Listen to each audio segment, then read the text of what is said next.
మహిళల ప్రాణాలను బలి తీసుకున్న వేలేరుపాడు అగ్ని ప్రమాదం స్థానికంగా తీవ్ర విషాదాన్ని నింపింది. ఈ హృదయ విదారక ఘటన సమాచారం అందుకున్న వెంటనే పోలవరం ఎమ్మెల్యే సిరి బాలరాజు సంఘటన స్థలానికి చేరుకొని పరిస్థితిని పరిశీలించారు. మృతుల కుటుంబాల సభ్యులను పరామర్శించి వారికి ధైర్యాన్ని చెప్పారు. అగ్ని ప్రమాదంలో ప్రాణాలు కోల్పోయిన వలగాని సావిత్రి, సింగా పొల్లమ్మ కుటుంబాల పట్ల తన ప్రగాఢ సానుభూతిని వ్యక్తం చేశారు.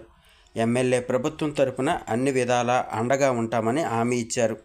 మరోవైపు ఘటనపై పలు అనుమానాలు వ్యక్తమవుతున్న నేపథ్యంలో పోలీసులు కేసును సీరియస్గా తీసుకొని ప్రత్యేక బృందాలతో దర్యాప్తును ప్రారంభించారు.